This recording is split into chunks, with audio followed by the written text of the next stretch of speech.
Unit 1, Hakikat Perkembangan. Pengertian perkembangan. Pada dasarnya, perkembangan menuju kepada perubahan sistematik tentang fungsi-fungsi fisik dan psikis. Perubahan fisik meliputi perkembangan biologis dan genetika, sementara perubahan psikis menyangkut keseluruhan karakteristik psikologis individu seperti perkembangan kognitif, emosi, sosial, dan moral. Dengan demikian, perkembangan dapat diartikan sebagai suatu proses perubahan dalam diri individu atau organisme, baik fisik jasmaniah maupun psikis rohaniah, menuju tingkat kedewasaan atau kematangan yang berlangsung secara sistematis, progresif, dan berkesinambungan. Yang pertama, sistematis perubahan yang bersifat saling ketergantungan atau mempengaruhi antara bagian-bagian organisme dengan merupakan suatu kesatuan yang harmonis. Contohnya, kemampuan berjalan kaki seiring dengan matangnya otot-otot kaki, atau berkembangnya minat untuk memperhatikan lawan jenis seiring matangnya hormon seksual. Yang kedua, progresif perubahan yang bersifat maju, meningkat, mendalam, atau meluas, baik secara kuantitatif maupun kualitatif. Contohnya, terjadinya perubahan pada proporsi dan ukuran fisik anak dari yang pendek menjadi tinggi, dari yang kecil menjadi besar, dan perubahan pengetahuan atau kemampuan anak dari yang sederhana sampai ke kompleks seperti mengenal huruf dan angka sampai kemampuan membaca, menulis, dan berhitung. Yang ketiga, berkesinambungan perubahan fungsi yang berlangsung secara berurutan dan beraturan. Contohnya, untuk dapat berjalan, seorang anak lebih dulu terlentang, tengkurap, duduk, merangkak, dan berdiri, sedangkan berbicara didahului dengan meraban, dan untuk mencapai dewasa melalui masa konsepsi bayi, anak, dan remaja. Ciri-ciri perkembangan. Yang pertama, terjadinya perubahan ukuran dalam aspek fisik, contohnya tinggi badan, berat badan, dan organ-organ tubuh lainnya. Sedangkan untuk aspek psikis, semakin bertambahnya pembendaharaan kata dan matangnya kemampuan berpikir serta menggunakan imajinasi kreatif. Yang kedua, terjadi perubahan proporsi dalam aspek fisik. Proporsi tubuh anak berubah sesuai dengan fase perkembangannya, dan pada usia remaja, proporsi tubuh mendekati tubuh dewasa. Sedangkan aspek psikis, perubahan imajinasi dari yang fantasi ke realitas dan perubahan perhatiannya dari yang tertuju pada dirinya sendiri, perlahan-lahan meluas kepada orang lain, terutama teman sebayanya. Yang ketiga, lenyapnya tanda-tanda lama dalam aspek fisik seperti kelenjar anak-anak yang terletak pada bagian dada, rambut halus, dan gigi susu. Sedangkan aspek psikis lenyapnya masa mengoceh seperti gerak-gerik, berangkat, dan perilaku impulsif, contohnya melakukan sesuatu sebelum berpikir. Yang keempat, munculnya tanda-tanda baru dalam aspek fisik seperti tumbuh atau pergantian gigi dan matangnya organ seksual pada usia remaja, baik primer seperti menstruasi pada wanita dan mimpi basah pada pria. Adapun sekunder seperti membesarnya pinggul atau buah dada pada wanita dan munculnya kumis serta perubahan suara pada lelaki. Sedangkan aspek psikis seperti perkembangan rasa ingin tahu, terutama yang berhubungan dengan ilmu pengetahuan, lingkungan alam, nilai-nilai moral, dan agama. Prinsip-prinsip perkembangan. Yang pertama, perkembangan merupakan proses yang tidak pernah berhenti sepanjang hidup individu. Yang kedua, semua aspek perkembangan saling mempengaruhi. Yang ketiga, perkembangan mengikuti pola atau arahan tertentu. Yang keempat, setiap fase perkembangan mempunyai ciri khas. Yang kelima, perkembangan terjadi pada tempo yang berlainan. Dan yang terakhir, setiap individu yang normal akan mengalami tahapan atau fase perkembangan. Unit 2, Karakteristik dan Perbedaan Individu. Individu dan karakteristiknya. Yang pertama, pengertian individu. Individu berarti tidak dapat dibagi, tidak dapat dipisahkan keberadaannya sebagai makhluk tunggal khas. Seseorang berbeda dengan orang lain karena ciri-cirinya yang khusus itu. Menurut Kamus Eccles dan Sadley, individu adalah kata benda dan individual yang berarti orang, perorangan, atau oknum. Berdasarkan pengertian tersebut, dapat dibentuk suatu lingkungan untuk anak yang dapat merangsang perkembangan potensi-potensi yang dimilikinya dan yang akan membawa pertumbuhan apa saja yang diinginkan dalam kebiasaan dan sikap-sikapnya. Jadi, anak dibantu oleh guru, orang tua, dan orang dewasa lainnya untuk memanfaatkan kapasitas dan potensi yang dibawanya dalam mencapai pertumbuhan dan perkembangan. Yang kedua, karakteristik individu.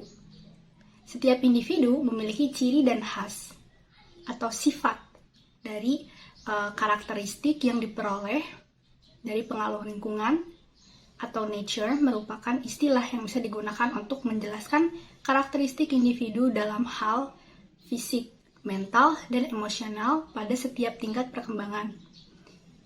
Karakter dapat dimaknai sebagai nilai dasar yang membangun pribadi seseorang. Terbentuk karena pengaruh hereditas maupun lingkungan diwujudkan dalam sikap dan perilaku di kehidupan sehari-hari. Nilai-nilai karakter tersebut adalah yang pertama, berhubungan dengan Tuhan, yang kedua, berhubungan dengan diri sendiri, yang ketiga, berhubungan dengan keluarga, yang keempat, berhubungan dengan masyarakat dan bangsa, dan yang kelima, berhubungan dengan alam sekitar. B. Perbedaan individu. Individu menunjukkan kedudukan seseorang sebagai orang, per orang, atau perseorangan. Ciri dan sifat orang yang satu berbeda dengan yang lain, maka perbedaan dalam perbedaan individual menurut Landgard menyangkut variasi yang terjadi, baik variasi pada aspek fisik maupun psikologis. Seorang guru setiap tahun ajaran baru selalu berhadapan dengan siswa-siswa yang berbeda satu sama lain. Siswa di dalam suatu kelas memiliki ciri dan sifat-sifat yang berbeda. Mungkin sekali dua orang dilihatnya hampir sama atau mirip, akan tetapi jika diamati secara cermat, antara keduanya pasti terdapat perbedaan. Gary 1963 mengategorikan perbedaan individual ke dalam bidang-bidang berikut. Yang pertama, perbedaan fisik seperti jenis kelamin, usia, berat badan, tinggi badan, bentuk badan, dan semacamnya. Yang kedua, perbedaan sosial seperti status ekonomi, agama, keluarga, suku, dan semacamnya. Yang ketiga, perbedaan kepribadian seperti watak, motif, minat, sikap, pikiran, perasaan, kehendak, dan sejenisnya. Yang keempat, perbedaan inteligensi dan kemampuan dasar seperti tinggi, sedang, rendah, sangat mampu, mampu, dan kurang mampu. Yang kelima, perbedaan kecakapan atau kepandaian di sekolah seperti sangat cakap, cakap, kurang cakap, atau sangat pandai, pandai, dan kurang pandai. Yang keenam, perbedaan kognitif, yaitu perbedaan kemampuan yang berkaitan dengan penguasaan ilmu pengetahuan dan teknologi. Yang ketujuh, perbedaan individual dalam kecakapan bahasa, artinya kemampuan tiap individu dalam berbahasa berbeda-beda. Yang kedelapan, perbedaan individu dalam kecakapan motorik. Yang kesembilan, perbedaan dalam latar belakang. Yang kesepuluh, perbedaan dalam bakat. Dan yang terakhir, perbedaan dalam kesiapan belajar. Saya akan menjelaskan materi dari unit 3 dan unit 4. Yang pertama yaitu faktor-faktor yang mempengaruhi pertumbuhan dan perkembangan individu. Dalam kehidupan anak, terdapat dua proses yang beroperasi secara kontinu, yaitu pertumbuhan dan perkembangan. Kedua proses ini berlangsung secara interdependensi, artinya saling bergantung satu sama lain. Kedua proses ini tidak bisa dipisahkan dalam bentuk-bentuk yang secara pilah berdiri sendiri-sendiri, akan tetapi bisa dibedakan untuk maksud lebih diperjelas penggunaannya. Pertumbuhan adalah perubahan secara fisiologis sebagai hasil dari proses pematangan fungsi-fungsi fisik yang berlangsung secara normal pada anak yang sehat dalam perjalanan waktu tertentu. Pertumbuhan berkaitan dengan perubahan kuantitatif yang menyangkut peningkatan ukuran dan struktur biologis. Faktor-faktor yang mempengaruhi pertumbuhan yang kurang normal yaitu yang pertama, faktor-faktor yang terjadi sebelum lahir, seperti kekurangan nutrisi pada ibu dan janin terkena virus, atau keracunan sewaktu bayi ada di dalam kandungan, dan lain-lain. Yang kedua yaitu faktor ketika lahir atau saat kelahiran, antara lain pendarahan pada kepala bayi serta saat dilahirkan, dan efek susunan saraf pusat karena proses kelahiran bayi dilakukan dengan bantuan tang. Yang ketiga, faktor yang dialami bayi sesudah lahir, antara lain pengalaman traumatik pada kepala bagian dalam terluka, karena kepala bayi terpukul dan gangguan berbagai jenis penyakit. Yang keempat, faktor psikologis, antara lain karena bayi ditinggalkan oleh ibu, ayah, dan dititipkan kepada lembaga seperti panti asuhan, rumah sakit, sehingga kurang mendapatkan perawatan dan jasmania serta kasih sayang orang tua. Anak-anak tersebut mengalami kehampaan kering dari perasaan, sehingga mengakibatkan kelam pertumbuhan pada semua fungsi jasmania. Pertumbuhan fisik memang mempengaruhi perkembangan psikologis, demikian juga sebaliknya. Faktor psikologis dapat mempengaruhi pertumbuhan fisik. Perubahan-perubahan dalam pertumbuhan dan perkembangan. Perubahan-perubahan meliputi beberapa aspek, baik fisik maupun psikis. Perubahan tersebut terdiri dari 4 kategori utama, yaitu perubahan dalam ukuran, perubahan dalam perbandingan, perubahan untuk mengganti hal-hal yang lama, dan perubahan untuk memperoleh hal-hal yang baru. Yang pertama yaitu perubahan dalam ukuran. Berat. Bayi ketika lahir sekitar 3 kg dan setelah 6 bulan mencapai berat sekitar 8 sampai 9 kg. Panjang bayi ketika lahir sekitar 50 cm, lalu setelah 1 tahun kemudian berubah menjadi sekitar 60 cm. Yang kedua, perubahan dalam perbandingan. Dari segi fisik, misalnya terjadi perbandingan antara besarnya kepala dan anggota badan. Dan perbandingan antara yang tidak real, yang khayal, dan hal-hal yang rasional. Misalnya anak-anak masih banyak menghayal dan sedikit terdapat realita pada mereka, tetapi lama-kelamaan akan berubah menjadi sebaliknya. Banyak realita dan sedikit menghayal. Dalam perkembangan sosial terjadi perubahan dalam perbandingan, misalnya dari anak-anak bermain sendiri, lalu bersama saudaranya, terus selanjutnya bermain dengan anak-anak tetangga, kemudian bermain dengan anak-anak pada lingkungan yang lebih luas, kayak di sekolah, dan dengan masyarakat yang lainnya. Yang ketiga, perubahan untuk mengganti hal-hal yang lama. Pada bayi, terdapat kelenjar buntu yang disebut kelenjar timus pada daerah dada yang sedikit demi sedikit mengalami antropi atau penyusutan dan menghilang setelah dewasa. Bahasa bayi yang kurang jelas lama-kelamaan semakin hilang dan diganti dengan perkataan yang jelas. Yang keempat, perubahan untuk memperoleh hal-hal yang baru. Ketika bayi lahir, belum punya gigi, namun dalam perkembangan terjadi perubahan yaitu pertumbuhnya gigi secara bertahap. Menjelang usia remaja, tumbuh bulu-bulu ketiak, bulu-bulu di sekitar alat kelamin, tumbuh kumis pada laki-laki yang sebelumnya tidak ada. Dan dari segi mental, akan bertambah perbendaharaan kata-kata dan kekayaan bahasanya. Lalu, berbagai pengetahuan dapat diperoleh, terutama dari lingkungan pendidikan formal. Dan nilai dan norma moral akan terasa semakin mengikat. Selanjutnya adalah aspek-aspek pertumbuhan dan perkembangan. Yang pertama yaitu pertumbuhan fisik. Pertumbuhan sebelum lahir manusia itu ada dimulai dari suatu proses pertumbuhan, yaitu pertemuan sel telur dan sel sperma, yang membentuk suatu sel kehidupan yang disebut embrio. Embrio manusia yang telah berumur 2 bulan berukuran sekitar 2,5 cm dan disebut janin atau fetus. Setelah 3 bulan, janin fetus tersebut telah berbentuk menyerupai bayi dalam ukuran yang kecil. Pertumbuhan setelah lahir. Pertumbuhan fisik manusia setelah lahir merupakan kelanjutan manusia pertumbuhannya sebelum lahir. Proses pertumbuhan fisik berlangsung sampai masa dewasa. Pertumbuhan fisik anak dapat dibagi menjadi 4 periode utama. 2 periode ditandai dengan pertumbuhan yang cepat, dan 2 periode yang lain dicirikan oleh pertumbuhan yang lambat. Yang kedua, intelek. Intelek atau daya pikir berkembang sejalan dengan pertumbuhan saraf otak. Karena pikiran pada dasarnya menunjukkan fungsi otak, maka kemampuan intelektual yang lazim disebut dengan istilah lain kemampuan berpikir. Dipengaruhi oleh kematangan otak yang mampu menunjukkan fungsinya secara baik. Pertumbuhan saraf yang telah matang akan diikuti oleh fungsinya dengan baik, dan oleh karena itu seorang individu juga akan mengalami perkembangan kemampuan berpikirnya. Manakala pertumbuhan saraf pusat atau otaknya mencapai kematangan, perkembangan tingkat berpikir atau perkembangan intelek akan diawali dengan kemampuan mengenal, yaitu untuk mengetahui dunia luar. Perkembangan lebih lanjut tentang perkembangan intelek ini ditunjukkan pada perilakunya, yaitu tindakan menolak dan memilih sesuatu. Tindakan itu berarti telah mendapatkan proses mempertimbangkan atau yang lazim dikenal dengan proses analisis, evaluasi, sampai dengan kemampuan menarik kesimpulan dan mengambil keputusan.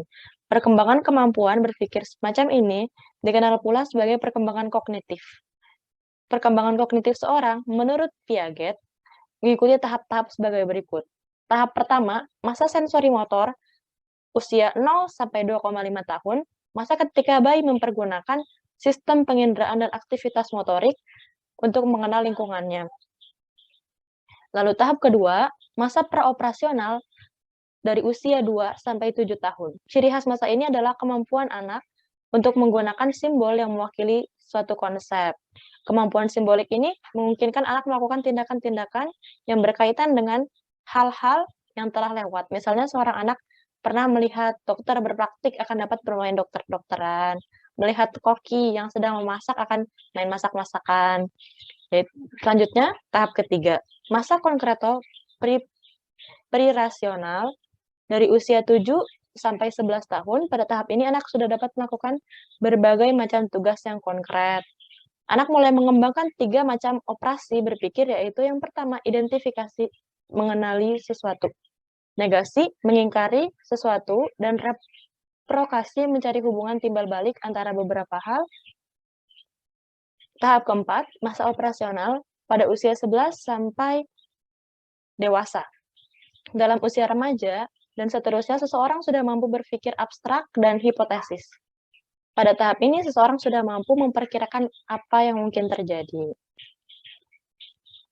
Faktor yang ketiga adalah emosi.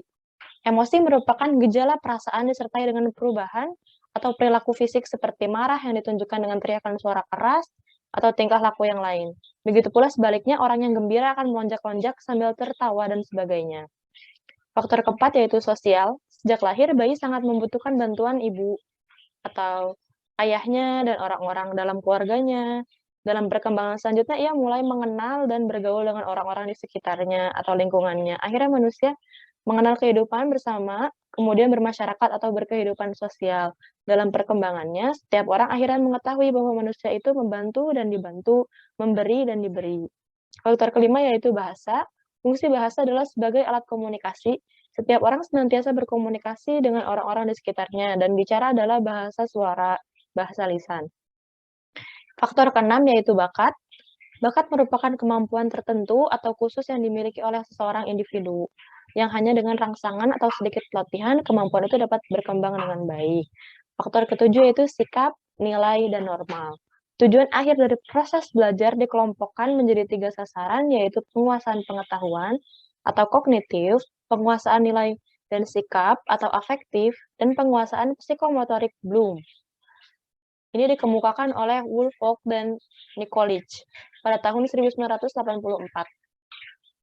Selanjutnya ada hukum-hukum pertumbuhan dan perkembangan.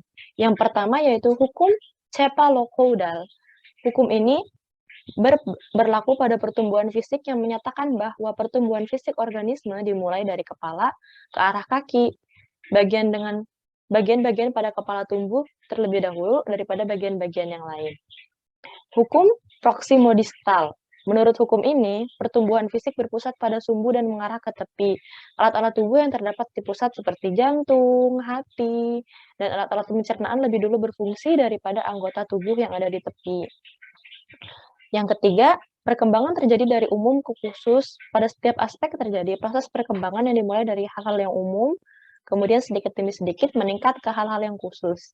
Yang keempat, perkembangan berlangsung dalam tahapan-tahapan perkembangan. Dalam perkembangan terjadi pentahapan yang terbagi-bagi ke dalam masa perkembangan. Pada setiap masa perkembangan terdapat ciri-ciri perkembangan yang berbeda antara ciri-ciri yang ada pada satu masa perkembangan dengan ciri-ciri yang ada pada masa perkembangan lainnya. Ciri-ciri pada masa perkembangan sebelumnya ditampilkan juga, tetapi lebih dominan ciri-ciri pada masa perkembangan yang baru. Yang kelima, hukum tempo dan ritme perkembangan. Cepat atau lambatnya, suatu masa perkembangan dinilai menjadi ciri yang menetap sepanjang hidupnya. Bila mana tidak ada hal yang mempengaruhi proses perkembangan secara hebat, misalnya pengalaman kecelakaan dan terjadinya trauma-trauma fisik sehingga proses perkembangan menjadi terhambat dan terlambat. Ritme atau irama perkembangan akan semakin jelas tampak pada saat kematangan fungsi-fungsi. Pada masa ini terlihat adanya selingan di antara cepat dan lambatnya perkembangan yang kurang lebih tetap atau konstan sifatnya. Inilah yang disebut sebagai irama perkembangan. Selanjutnya ada karakteristik pertumbuhan dan perkembangan remaja. Untuk menghindari kesimpang-siuran dan kesalahpahaman dalam penggunaan istilah, sebaiknya istilah remaja dijelaskan terlebih dahulu. Istilah asing yang sering dipakai untuk menunjukkan makna remaja antara lain adalah pubertate, adolescensia, dan youth. Dalam bahasa Indonesia sering pula dikatakan pubertas atau remaja. Istilah puberty dalam bahasa Inggris atau pubertate dalam bahasa Belanda berasal dari bahasa Latin pubertas, yang berarti usia kedewasaan atau the age of manhood. Istilah ini berkaitan dengan kata Latin lainnya, pubescere, yang berarti masa pertumbuhan di rambut di daerah tulang atau pusik di wilayah kemaluan. Penggunaan istilah ini lebih terbatas dan menunjukkan mulai berkembang dan tercapainya kematangan seksual. Pubercare dan puberty sering diartikan sebagai masa tercapainya kematangan seksual ditinjau dari aspek biologisnya. Yang pertama, remaja menurut hukum. Konsep remaja bukanlah berasal dari bidang hukum, melainkan berasal dari ilmu-ilmu sosial lainnya seperti antropologi, sosiologi, psikologi, pedagogi. Dalam hubungan dengan hukum, tampaknya hanya undang-undang perkawinan saja yang mengenal konsep remaja walaupun tidak terbuka. Usia minimal untuk suatu perkawinan menurut undang-undang disebutkan 16 tahun untuk wanita dan 19 tahun untuk pria pada pasal 7 Undang-Undang Nomor 1 Tahun 1974 tentang perkawinan. Yang kedua, remaja ditinjau dari sudut perkembangan fisik. Dalam ilmu kedokteran dan ilmu-ilmu lain yang terkait, remaja dikenal sebagai suatu tahap perkembangan fisik di mana alat-alat kelamin manusia mencapai kematangannya. Secara anatomis, berarti alat-alat kelamin khusus dan keadaan tubuh pada umumnya memperoleh bentuknya yang sempurna dan secara vali. Alat-alat kelamin tersebut sudah dapat berfungsi secara sempurna. Yang ketiga, batasan remaja menurut World Health Organization atau WHO. Organisasi Kesehatan Internasional Remaja adalah suatu masa pertumbuhan dan perkembangan di mana individu berkembang dari saat pertama kali ia menunjukkan tanda-tanda seksual sekundernya sampai saat ia mencapai kematangan seksual. Individu mengalami perkembangan psikologi dan pola identifikasi dari kanak-kanak menjadi dewasa. Terjadi peralihan dari ketergantungan sosial, ekonomi yang penuh kepada keadaan yang relatif lebih mandiri. Hal ini dikemukakan oleh Walkman dikutip oleh Sarlito pada tahun 1991.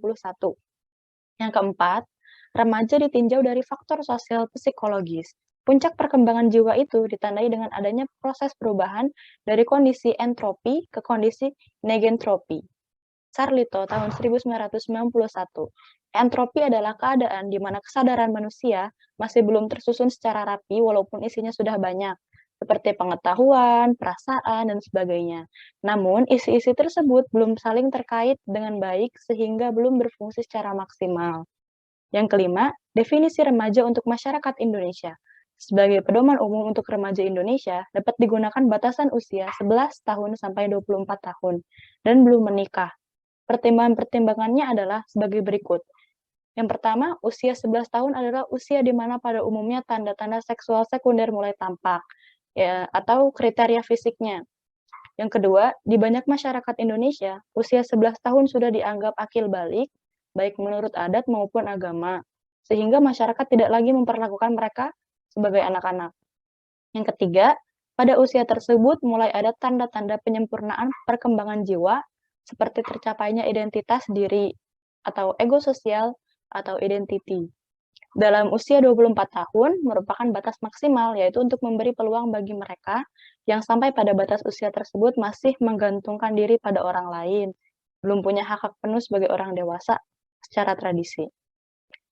Lalu, status perkawinan sangat menentukan karena arti perkawinan masih sangat penting di masyarakat Indonesia secara menyeluruh. Seseorang yang sudah menikah pada usia berapapun dianggap dan diperlakukan sebagai orang dewasa secara penuh, baik secara hukum maupun dalam kehidupan masyarakat dan keluarga. WHO menetapkan batas usia 19 tahun sampai 20 tahun sebagai batasan usia remaja. WHO menyatakan, walaupun definisi di atas terutama didasarkan pada usia, kesuburan, atau fertilitas dari wanita, batasan tersebut berlaku juga untuk remaja pria. Dan WHO membagi kurun usia dalam dua bagian, yaitu remaja awal dari rentang 10 hingga 14 tahun, dan remaja akhir dari usia 15 sampai 20 tahun. Perserikatan Bangsa-Bangsa sendiri menetapkan usia 15 sampai 24 tahun sebagai usia pemuda atau youth dalam rangka keputusan mereka untuk menetapkan tahun 1985 sebagai Tahun Pemuda Internasional Di Indonesia, batasan remaja yang mendekati batasan PBB tentang pemuda adalah kurun usia 14 sampai 24 tahun yang dikemukakan dan digunakan dalam sensus penduduk 1980. Mengingat saat mulainya masa remaja yang sangat dipengaruhi oleh perbedaan-perbedaan perorangan, maka penentuan umur saja belum cukup untuk mengetahui apakah suatu tahap perkembangan baru telah atau belum mulai. Penggolongan remaja yang semata-mata berdasarkan usia saja tidak membedakan remaja yang keadaan sosial psikologisnya berlain-lainan. Unit 5. A. Penyebab pertumbuhan. Pertumbuhan fisik adalah perubahan-perubahan fisik yang terjadi dan merupakan gejala primer dalam pertumbuhan remaja. Pertumbuhan-pertumbuhan ini meliputi perubahan ukuran tubuh, proporsi tubuh, munculnya ciri-ciri kelamin yang utama atau primer dan ciri kelamin kedua atau sekunder. Penyebab pertumbuhan pada masa remaja adalah karena ada dua kelenjar yang menjadi aktif bekerja dalam sistem endokrin.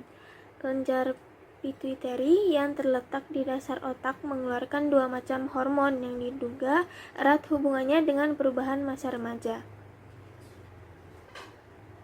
Kedua hormon itu adalah hormon pertumbuhan yang menyebabkan terjadinya perubahan ukuran tubuh dan hormon gonadotropik atau sering disebut hormon yang merangsang gonad atau kelamin agar aktif bekerja.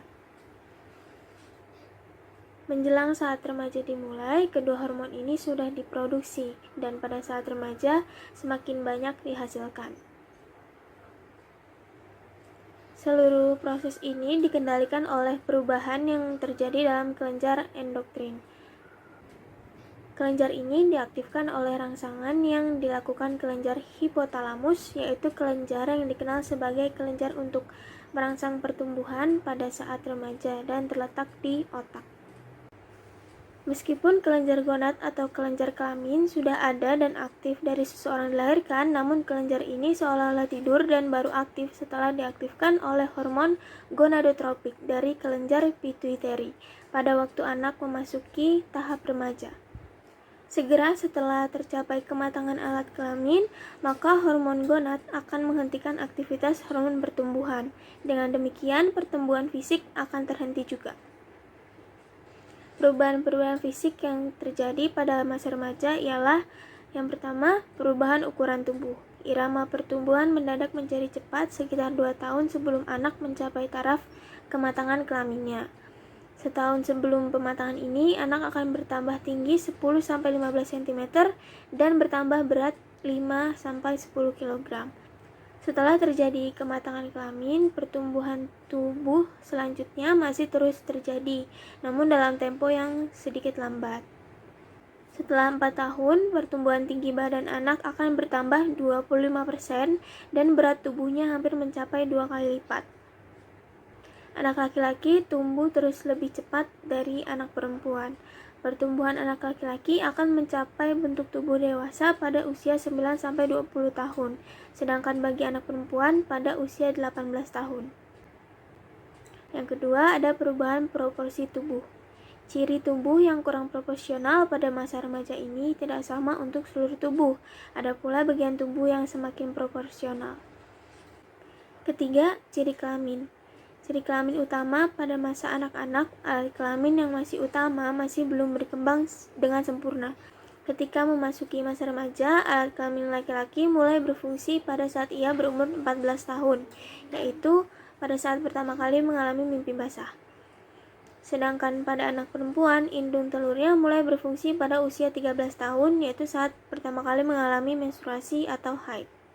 Yang keempat, ada ciri kelamin kedua. Ciri kelamin kedua pada anak perempuan adalah membesarnya buah dada dan mencuatnya puting susu. Pinggul melebar lebih lebar daripada bahu, tumbuh rambut di sekitar alat kelamin, tumbuh rambut di ketiak, dan suara bertambah nyaring. Sedangkan ciri kelamin kedua pada anak laki-laki adalah tumbuhnya kumis dan jenggot, otot-otot mulai tampak, bahu melebar lebih besar daripada pinggul, dada suara membesar, tumbuh jakun, tumbuh bulu ketiak, bulu dada, dan bulu sekitar alat kelamin, serta perubahan jaringan kulit menjadi lebih kasar dan pori-pori membesar. Perubahan fisik sepanjang masa remaja meliputi dua hal, yaitu percepatan pertumbuhan. Bagi remaja laki-laki, permulaan percepatan pertumbuhan berkisar antara 10-16 tahun. Bagi remaja perempuan, percepatan pertumbuhan dimulai antara 7-11 tahun, dengan umur rata-rata 10,5 tahun. Puncak pertumbuhan ukuran fisik dicapai pada usia 12 tahun, yang ini kurang lebih bertambah 6-11 cm setahun. Yang kedua, proses kematangan seksual. Meskipun kematangan seksual berlangsung dalam batas-batas tertentu dan urutan tertentu dalam perkembangan ciri-ciri kelamin sekundernya, namun kematangan seksual anak remaja berjalan secara individual, sehingga hanya mungkin untuk memberikan ukuran rata-rata dan penyebarannya saja. Ada kriteria yang membedakan anak laki-laki daripada anak perempuan, yaitu dalam hal yang pertama, kriteria kematangan seksual tampak lebih jelas pada anak perempuan daripada anak laki-laki. Menarsi atau menstruasi pertama dipakai sebagai tanda permulaan pubertas. Sesudah itu masih dibutuhkan 1-1,5 tahun lagi sebelum anak wanita dapat betul-betul matang untuk bereproduksi. Menstruasi merupakan salah satu ciri kematangan seksual yang pokok, yaitu disposisi untuk konsepsi atau hamil. Kriteria sejelas ini tidak terdapat pada anak laki-laki sehubungan dengan ejakulasi atau pelepasan air mani. Pada laki-laki permulaannya masih sangat sedikit sehingga tidak jelas. Yang kedua ada permulaan kematangan seksual. Permulaan kematangan seksual pada anak perempuan kira-kira 2 tahun lebih cepat dimulainya daripada anak laki-laki. Menstruasi merupakan tanda permulaan kematangan seksual dan terjadi sekitar di usia 13 tahun dengan penyebaran normal antara 10-16,5 tahun. Jadi kira-kira 1 tahun sesudah dilaluinya puncak percepatan pertumbuhan. Pada anak laki-laki baru terjadi produksi spermatozoa yang hidup selama kira-kira 1 tahun sesudah puncak percepatan perkembangan. Yang ketiga, urutan gejala-gejala kematangan seksual. Pada anak perempuan, kematangan dimulai dengan satu tanda kelamin sekunder dengan tumbuhnya buah dada. Terjadi pada usia antara 8-13 tahun. Menjelang menstruasi, jaringan pengikat di sekitarnya mulai tumbuh hingga payudara mulai memperoleh bentuk yang dewasa. Pada anak laki-laki, kematangan seksual dimulai pada umur 9,5 tahun sampai 13 tahun dan berakhir antara 13 sampai 17 tahun. Pada usia kurang lebih 15 sampai 16 tahun, pada anak laki-laki maupun perempuan, pangkal tenggorokannya mulai membesar dan menyebabkan pita suara menjadi lebih panjang. Anak laki-laki mengalami hal ini lebih banyak. Anak perempuan mendapat suara yang lebih tinggi dan nyaring, sedangkan suara anak laki-laki berubah menjadi agak berat. B. Kondisi-kondisi lain yang mempengaruhi pertumbuhan fisik anak. Yang pertama adalah pengaruh keluarga. Pengaruh faktor keluarga meliputi 2 faktor, yaitu keturunan dan lingkungan. Dari faktor keturunan, seorang anak bisa menjadi lebih tinggi dan berat daripada anak lainnya karena ayah, ibu, atau kakeknya tinggi dan panjang. Sedangkan faktor lingkungan akan membantu menentukan tercapai tidaknya perwujudan potensi keturunan yang dibawa anak tersebut. Yang kedua ada pengaruh gizi.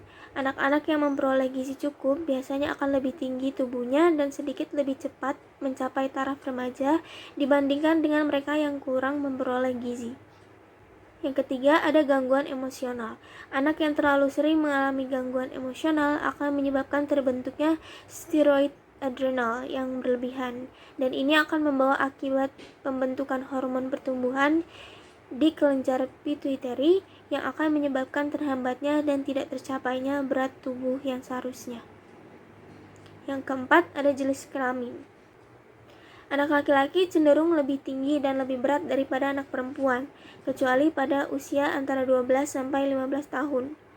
Justru terjadi sebaliknya, karena bentuk tulang dan otot pada anak laki-laki memang berbeda dengan anak perempuan. Yang kelima ada status sosial ekonomi. Anak-anak yang berasal dari keluarga dengan status sosial ekonomi rendah cenderung lebih kecil daripada anak yang berasal dari keluarga yang status sosial ekonominya tinggi. Yang keenam, ada kesehatan. Anak-anak yang sehat dan jarang sakit biasanya akan memiliki tubuh yang lebih berat daripada anak yang sering sakit. Yang ketujuh, ada pengaruh bentuk tubuh. Bangunan atau bentuk tubuh, apakah mesomorph, ektomorph, atau endomorph, akan mempengaruhi besar kecilnya tubuh anak. Perubahan psikologis muncul antara lain sebagai akibat dari perubahan fisik. Di antara perubahan-perubahan fisik itu, yang terbesar pengaruhnya pada perkembangan jiwa remaja adalah pertumbuhan tubuh. Mulai berfungsinya alat-alat reproduksi dan tanda-tanda kelamin kedua yang tumbuh. Perubahan fisik itu menyebabkan keguncangan bagi remaja karena ia harus menyesuaikan diri dengan perubahan-perubahan yang terjadi pada dirinya sendiri. Perubahan baik dari segi fisik maupun perilaku sikap. Karena banyaknya perilaku yang mendadak menjadi sulit diduga dan seringkali cenderung melawan norma sosial yang berlaku, masa ini dinamai sebagai masa negatif. Dengan demikian, pengembangan program kelompok remaja ke arah kegiatan yang bernilai positif oleh para tokoh masyarakat dan sekolah merupakan upaya untuk membantu para remaja dalam pertumbuhan fisik mereka. Unit 6. A. Perkembangan intelek. Istilah inteligensi telah banyak digunakan, terutama di dalam bidang psikologi dan pendidikan.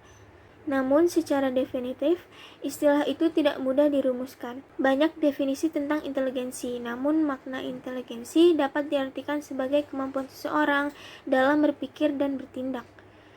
Kemampuan berpikir atau inteligensi diukur dengan tes tingkat inteligensi berpengaruh terhadap banyak aspek.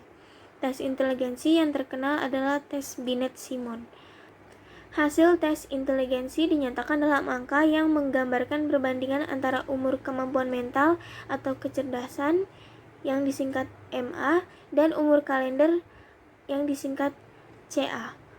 Pengukuran tingkat inteligensi dalam bentuk perbandingan ini diajukan oleh William Stern, seorang ahli ilmu jiwa berkebangsaan Jerman, dengan sebutan Intelligence Quotient yang disingkat IQ, artinya perbandingan kecerdasan. Menurut Alfred Binet, inteligensi merupakan kemampuan yang diperoleh melalui keturunan, kemampuan yang diwarisi dan dimiliki sejak lahir dan tidak terlalu banyak dipengaruhi oleh lingkungan. Perkembangan inteligensi dipengaruhi oleh beberapa faktor, antara lain pengalaman belajar, berbagai bentuk latihan lingkungan, terutama lingkungan keluarga dan sekolah. Oleh karena itu, terdapat perbedaan kemampuan dan irama perkembangan inteligensi individu. B. Perkembangan sosial. Beberapa teori tentang perkembangan manusia telah mengungkapkan bahwa manusia tumbuh dan berkembang dari masa bayi ke masa dewasa melalui beberapa langkah dan jenjang. Manusia tumbuh dan berkembang di dalam lingkungan, yaitu lingkungan fisik dan lingkungan sosial. Hubungan sosial dimulai dari tingkat yang paling sederhana dan terbatas, yang didasari sebagai kebutuhan yang sederhana. Perkembangan sosial adalah berkembangnya tingkat hubungan antar manusia sehubung meningkatnya kebutuhan hidup manusia. Perkembangan sosial anak remaja dipengaruhi oleh beberapa faktor, yaitu kondisi keluarga, kematangan anak, status sosial ekonomi keluarga, pendidikan, dan kapasitas mental, terutama intelek dan emosi. C. Perkembangan bahasa. Bahasa merupakan alat komunikasi yang digunakan oleh seseorang dalam pergaulannya atau hubungan dengan orang lain. Perkembangan bahasa dipengaruhi oleh lingkungan karena bahasa pada dasarnya merupakan hasil belajar dari lingkungan. Perkembangan bahasa seorang bayi atau anak dimulai dengan meraba dan diikuti dengan bahasa satu suku kata, dua suku kata, menyusun kalimat sederhana, dan seterusnya. Jadi, perkembangan bahasa adalah meningkatkan kemampuan penguasaan alat berkomunikasi, baik alat komunikasi secara lisan, tertulis, maupun menggunakan tanda dan isyarat. Perkembangan bahasa dipengaruhi oleh banyak faktor antara lain usia, kondisi keluarga, tingkat kecerdasan, status sosial ekonomi keluarga, dan kondisi fisik anak, terutama dari segi kesehatannya. D. Bakat khusus. Bakat dapat diartikan sebagai kemampuan bawaan yang merupakan potensi atau potential ability yang masih perlu dikembangkan atau dilatih. Kemampuan adalah daya untuk melakukan suatu tindakan sebagai hasil dari pembawaan dan latihan. Jadi, bakat atau talent adalah kemampuan alamiah untuk memperoleh pengetahuan atau keterampilan yang relatif bersifat umum. Bakat memungkinkan seseorang untuk mencapai prestasi dalam bidang tertentu, akan tetapi diperlukan latihan, pengetahuan, dan pengalaman dan dorongan atau motivasi agar bakat itu dapat terwujud. Bakat merupakan salah satu aspek yang harus diperhatikan dalam membantu perkembangan seorang individu. Secara umum, bakat itu mencakup 3 dimensi, yaitu dimensi perseptual, psikomotor, dan intelektual. Oleh karena itu, bakat mempunyai kaitan erat dengan keberhasilan atau prestasi hasil belajar. Unit 7. Perkembangan afektif. Dalam kehidupan seseorang, pada umumnya penuh dorongan dan minat untuk mencapai dan memiliki sesuatu. Seberapa banyak dorongan-dorongan dan minat seseorang itu terpenuhi merupakan dasar dari pemenuhan emosionalnya. Contohnya, seseorang yang pola kehidupannya berlangsung mulus, di mana dorongan-dorongan dan keinginan-keinginan atau minat dapat terpenuhi, maka ia memiliki perkembangan emosional yang stabil.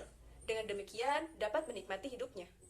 Sebaliknya, jika dorongan atau keinginannya tidak terpenuhi, maka sangat dimungkinkan perkembangan emosionalnya mengalami gangguan.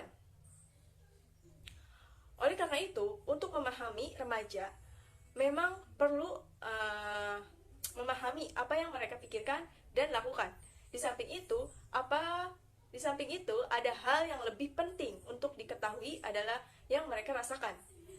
Gejala-gejala emosional atau disebut warna afektif seperti marah, takut, bangga, malu, sedih, cinta, benci, harapan-harapan, dan rasa putus asa perlu dimengerti dan dipahami dengan baik. Selanjutnya ada karakteristik perkembangan emosi. Berikut ini dibahas beberapa kondisi emosional seperti cinta dan atau kasih sayang, gembira, kemarahan dan permusuhan, ketakutan dan kecemasan. Yang pertama yaitu cinta dan kasih sayang. Tampaknya tidak ada manusia termasuk remaja yang dapat hidup bahagia dan sehat tanpa mendapatkan cinta dari orang lain. Kebutuhan untuk memberi dan menerima cinta menjadi sangat penting, walaupun kebutuhan akan perasaan itu disembunyikan secara rapi. Para remaja yang memberontak secara terang-terangan, yaitu nakal, mempunyai sikap permusuhan, besar kemungkinan disebabkan oleh kurangnya rasa cinta dan dicintai yang tidak disadari. Gembira. Rasa gembira akan dialami apabila segala sesuatu berlangsung dengan baik, dan para remaja akan mengalami gembira jika ia menerima sebagai seorang sahabat atau bila ia jatuh cinta dan cintanya itu mendapatkan sambutan atau diterima oleh orang yang dicintainya. Kemudian ada kemarahan dan permusuhan. Rasa marah merupakan gejala yang penting di antara emosi yang dimainkan peran yang menonjol dalam perkembangan kepribadian, karena melalui rasa marahnya seseorang mempertajam tuntutannya dan pemilikan minat-minatnya. Rasa marah ditimbulkan oleh adanya hambatan-hambatan, rintangan-rintangan terhadap rencana-rencana, minat-minat, dan tindakan-tindakan remaja. Selanjutnya ada ketakutan dan kecemasan. Anak-anak, remaja maupun orang dewasa semuanya mengalami rasa takut. Perasaan takut ini disebabkan oleh adanya kejadian-kejadian ancaman atau membahayakan seperti mimpi-mimpi buruk atau karena rasa tertentu oleh kesalahan-kesalahan yang dibuatnya. Selanjutnya ada upaya pengembangan emosi remaja dan implikasi dalam penyelenggaraan pendidikan. Guru-guru dapat membantu mereka yang bertingkah laku keras dengan jalan mencapai keberhasilan dalam pekerjaan atau tugas-tugas sekolah, sehingga mereka menjadi anak yang lebih tenang dan lebih mudah ditangani. Selain itu, cara yang mendasar adalah dengan mendorong mereka untuk bersaing dengan dirinya sendiri. Apabila ada ledakan-ledakan kemarahan, sebaiknya kita memperkecil ledakan emosi tersebut. Misalnya dengan jalan tindakan yang bijaksana dan lemah lembut, mengubah pokok pembicaraan dan mulai aktivitas baru. Jika kemarahan siswa belum juga reda, guru dapat menyerahkannya kepada guru bimbingan konseling untuk menanganinya secara khusus. Perkembangan nilai moral dan sikap. Nilai-nilai kehidupan adalah norma-norma yang berlaku dalam masyarakat. Misalnya, adat kebiasaan, sopan santun, serta nilai-nilai yang terkandung dalam Pancasila adalah nilai-nilai kehidupan yang menjadi pegangan seseorang dalam kedudukannya sebagai warga negara Indonesia dalam hubungan hidupnya dengan negara serta dengan sesama warga negara. Selanjutnya ada moral. Moral adalah ajaran tentang baik buruk perbuatan dan kelakuan, akhlak, kewajiban, dan sebagainya. Dengan demikian, moral merupakan kendali dalam bertingkah laku. Dalam kaitannya dengan pengalaman nilai-nilai hidup, maka moral merupakan kontrol dalam bersikap dan bertingkah laku sesuai dengan nilai-nilai hidup yang dimaksud. Moral merupakan ajaran tentang baik buruknya perbuatan dan kelakuan, akhlak, kewajiban, dan sebagainya. Dengan demikian, moral merupakan kendali dalam bertingkah laku. Dalam kaitannya dengan pengamalan nilai-nilai hidup, maka moral merupakan kontrol dalam bersikap dan bertingkah laku sesuai dengan nilai-nilai hidup yang dimaksud. Dengan demikian, keterkaitan antara nilai, moral, sikap, dan tingkah laku akan nampak dalam pengamalan nilai-nilai. Dengan kata lain, nilai-nilai perlu dikenal terlebih dahulu, kemudian dihayati dan didorong oleh moral, baru akan terbentuk sikap tertentu terhadap nilai-nilai tersebut, dan pada akhirnya terwujud tingkah laku sesuai dengan nilai-nilai yang dimaksud. Adapun upaya-upaya yang dapat dilakukan dalam pengembangan nilai, moral, dan sikap remaja adalah yang pertama, menciptakan komunikasi. Lalu yang kedua, menciptakan iklim lingkungan yang selaras. Unit 8, penyesuaian diri remaja. Ada 3 aspek yang harus dipahami dalam penyesuaian diri remaja, yaitu yang pertama, memahami konsep dan proses penyesuaian diri. Yang kedua, memahami permasalahan-permasalahan sesuai dorongan remaja dan memahami implikasi penyesuaian terhadap penyelenggaraan penyesuaian diri remaja. Dan yang ketiga, yaitu faktor-faktor yang mempengaruhi proses penyesuaian diri. Oke, yang pertama, pengertian penyesuaian diri. Penyesuaian adalah usaha manusia untuk mencapai keharmonisan pada diri sendiri dan pada lingkungannya. Proses penyesuaian diri, yaitu penyesuaian diri adalah proses bagaimana individu mencapai keseimbangan diri dalam memenuhi kebutuhan sesuai dengan lingkungan. Karakteristik penyesuaian diri. Tidak selamanya individu berhasil dalam melakukan penyesuaian diri, karena kadang ada rintangan-rintangan tertentu yang menyebabkan tidak berhasil melakukan penyesuaian diri. Rintangan-rintangan itu mungkin terdapat dalam dirinya atau mungkin di luar dirinya. Penentuan psikologis terhadap penyesuaian diri. Banyak sekali faktor psikologis yang mempengaruhi penyesuaian diri. Antara lain adalah pengalaman, belajar, kebutuhan-kebutuhan, determinasi diri, dan frustasi. Selanjutnya ada lingkungan sebagai penentu penyesuaian diri. Berbagai lingkungan anak seperti keluarga dan pola hubungan di dalamnya, sekolah, masyarakat, kultur, dan agama berperan terhadap penyesuaian diri anak. Kultural dan agama sebagai penentu penyesuaian diri. Proses penyesuaian diri anak mulai dari lingkungan keluarga, sekolah, dan masyarakat secara bertahap dipengaruhi oleh faktor-faktor kultur dan agama. Lingkungan kultural di mana individu berada di beberapa interaksi akan menentukan pola-pola penyesuaian diri. Contohnya, tata cara kehidupan di sekolah, di masjid, di gereja, dan semacamnya akan mempengaruhi bagaimana anak menempatkan diri dan bergaul dengan masyarakat sekitarnya. Permasalahan-permasalahan penyesuaian diri remaja. Di antara persoalan terpentingnya yang dihadapi remaja dalam kehidupan sehari-hari dan yang menghambat penyesuaian diri yang sehat adalah hubungan remaja dengan orang dewasa, terutama orang tua. Sikap orang tua yang menolak atau sikap orang tua yang otoriter, permasalahan-permasalahan penyesuaian diri yang dihadapi remaja dapat berasal dari psikologis, keluarga seperti kekerasan keluarga. Selain itu, penyesuaian diri remaja dengan kehidupan di sekolah, mereka mungkin mengalami permasalahan penyesuaian diri dengan guru, teman, dan mata pelajaran. Sebagai akibat antara lain, prestasi belajar menjadi menurun dibanding dengan prestasi sekolah sebelumnya. Selanjutnya ada persoalan-persoalan umum yang sering dihadapi remaja, antara lain memilih sekolah. Orang tua hendaknya mengarahkan pilihan sekolah sesuai dengan kemampuan, bakat, dan sifat-sifat pribadinya. Tidak jarang terjadi anak yang tidak mau sekolah, tidak mau belajar, suka membolos, dan sebagainya karena ia dipaksa oleh orang tuanya untuk masuk ke sekolah yang tidak ia sukai. Permasalahan lain yang mungkin timbul adalah penyesuaian diri yang berkaitan dengan kebiasaan belajar yang baik. Bagi siswa yang baru masuk sekolah lanjutan mungkin mengalami kesulitan dalam membagi waktu belajar, yakni adanya pertemuan antara belajar dan keinginan ingin ikut aktif atau kegiatan sosial yang ekstrakurikuler dan sebagainya. Oke, materi yang terakhir yang dibahas yaitu implikasi proses penyesuaian remaja terhadap penyelenggaraan pendidikan. Lingkungan sekolah mempunyai pengaruh yang besar terhadap perkembangan jiwa remaja. Sekolah selain mengembangkan fungsi mengajar, juga fungsi pendidikan. Upaya-upaya yang dapat diajukan untuk memperlancar proses penyesuaian diri remaja, khususnya di sekolah, adalah yang pertama, menciptakan situasi sekolah yang dapat menimbulkan rasa betah atau nyaman bagi anak didik, baik secara sosial, fisik, maupun akademik. Yang kedua, menciptakan suasana belajar mengajar yang menyenangkan bagi anak. Yang ketiga, usaha memahami anak didik secara menyeluruh, baik prestasi belajar, sosial, maupun seluruh aspek pribadinya. Menggunakan metode dan alat belajar yang menimbulkan gairah belajar. Yang kelima, yaitu menggunakan prosedur evaluasi yang dapat memperbesar motivasi belajar.